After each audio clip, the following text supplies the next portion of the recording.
Bharat blissful wisdom. ప్రపంచంలో ఒక పెద్ద అనుమానం వస్తుందండి. మనమేమో వేదాలు లక్షల సంవత్సరాల పూర్వం అంటాం, మరి అప్పటికి ఇప్పటికీ లక్షల సంవత్సరాలైన వేద మంత్రాల్లో మార్పులు రాకుండా ఎలా ఉంటాయి అని. ఆ వేద మంత్రాల్లో మార్పులు రాకుండా కాపాడేవే చతురంగాలు. వాటి గురించి కొంత తెలుసుకుందాం మనం.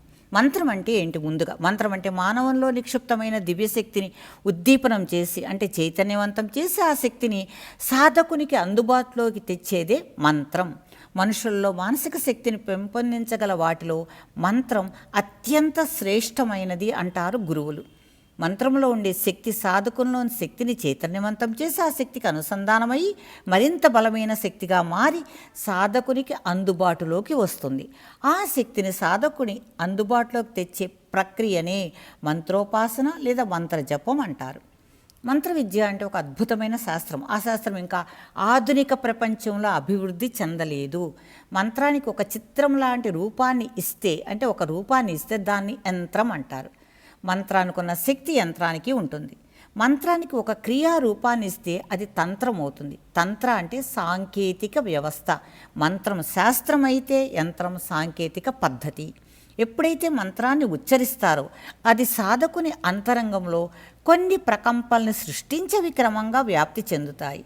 ఈ ప్రకంపనలు మండలంలో ప్రవేశించినప్పుడు అక్కడ స్పందన ఏర్పడుతుంది.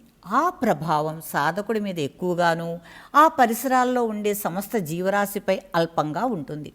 అదేవిధంగా మంత్రాన్ని ఉచ్చరించే వారి మానసిక ఆధ్యాత్మిక స్థాయిని బట్టి, అది వినేవారి మానసిక ఆధ్యాత్మిక స్థాయిని బట్టి కూడా వారిపై ఆ మంత్రం ప్రభావాన్ని చూపుతుంది, ఫలితాలని ఇస్తుంది. మంత్రాన్ని ప్రయత్నంతో రహస్యంగా ఉంచాలి అంటారు. జీవితం చివరి దశలో ముఖ్యమైన శిష్యులకు మాత్రమే మంత్రోపదేశం చేయాలి.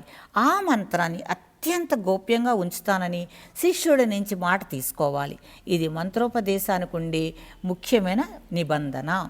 అందుకే గురువులు మంత్రోపదేశం అతి గోప్యంగా ఉంచుతారు. తాము పరీక్షించి ఎంచుకున్న వారికి మాత్రమే ఉపదేశిస్తారు. భారతీయ విజ్ఞానం మంత్ర రూపంలో నిక్షిప్తమై ఉన్నది. మనకున్న కోటాను కోట్ల మంత్రాలకు మూలం వేదాలు.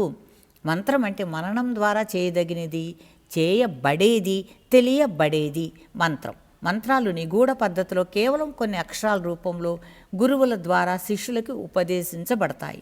మంత్రాలను యుగాల తరబడి మార్పు లేకుండా ఎలా ఉంచగలిగారు? మంత్రంలోని అక్షరాలు కానీ స్వరం కానీ అతి సూక్ష్మ స్థాయిలో కూడా మారకూడదు. మారితే ప్రభావం ఉండకపోవచ్చు, ఒక్కొక్కసారి దారుణంగా కూడా ఉండవచ్చు. అందుకే మహామేధావులు, భవిష్యత్తును స్పష్టంగా దర్శించగల మన మహర్షులు మంత్రాలకి ఒక చక్కని రక్షణ వ్యవస్థను ఏర్పరిచారు. దానిని చతురంగాలు అంటారు. మంత్రానికి చతురంగాలు అనేవి 4 ముఖ్యమైన భాగాలు. అవి ఋషి, దేవత, ఛందస్సు, స్వరం. ఈ చతురంగాల వల్లనే లక్షల సంవత్సరాలైన మంత్రాలు చెక్కు చెదరలేదు. వేదాలకి ఋషులు కల్పించిన అభేద్యమైన రక్షణ వ్యవస్థ ఇది.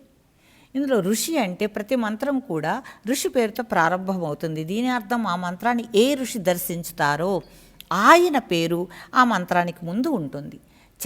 ఛందస్సు మంత్రాన్ని జపించడానికి చాలా అవసరం. ఛందస్సు అంటే ఒక మంత్రంలో కానీ శ్లోకంలో కానీ అక్షరాల అమరిక, ఒక నిర్దిష్టమైన అక్షరాల సంఖ్య, దీర్ఘాలు, హ్రస్వాలు ఎన్ని ఉండాలి, ఇలాంటివి నిర్ణయించే ఛందస్సులో నియమిత అక్షరాలు ఉంటాయి. ఇందులో ఒక్క అక్షరం మారినా, ఒక దీర్ఘం పెరిగినా తగ్గినా ఛందస్సు మారిపోతుంది.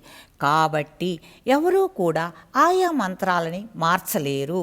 ఎవరూ కూడా అందులోని ఒక్క అక్షరాన్ని కూడా తప్పించలేరు, మార్చలేరు. అందుకేనండి ఛందస్సు అవసరం.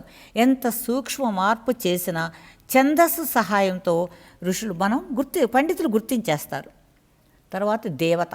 ఒక్కొక్క మంత్రానికి ఒక్కొక్క దేవత అధిష్టాన దేవతగా ఉంటారు. మంత్ర జపం లేదా పారాయణ చేసేటప్పుడు ముందుగా ఆ దేవతను స్మరించాలి. దేవతని సాధకుడి సంకల్పానికి అనుగుణంగా నిర్ణయించడం కూడా జరుగుతుంది. ఋషులు మంత్రాన్ని దర్శించినప్పుడే అధిష్టాన దేవతను కూడా దర్శించుతారు. ప్రతి మంత్రంలోనూ ఒక దేవతాశక్తి ఇమిడి ఉంటుంది. దేవతాశక్తిని బీజాక్షరాల రూపంలో గురువులు నిక్షిప్తం చేసి అప్పుడు శిష్యులకు ఉపదేశిస్తారు. అంతేకాదు, ఆ దేవతాశక్తితో పాటు తాను కూడా కొంత శక్తిని ఆ మంత్రాక్షరాలలో ఇమిడ్చి అప్పుడు శిష్యులకి ఉపదేశిస్తారు. తర్వాతది బీజం. ఇది మంత్రం యొక్క శక్తి కేంద్రం. ఇందులో ఆ మంత్రశక్తిని నిక్షిప్తం చేస్తారు. అంతేకాదు బీజంలోనే మంత్ర ఉచ్చారణ యొక్క శబ్ద తరంగాల ప్రకాశం ఇమిడి ఉంటుంది. ఆ మంత్రంలో నిష్ణాతులైన వారికి ఆ శక్తి మరియు ఆ నాదం యొక్క ప్రకాశం కనిపిస్తాయి. మంత్రానికి ఉన్న ఈ 4 అంగాలు మంత్రాన్ని ఎవరూ కూడా మార్పులు చేయకుండా కాపాడుతుంటాయి. వీటిపైన అవగాహనతో మంత్ర సాధన చేస్తే మంత్రం త్వరగా ఫలిస్తుంది.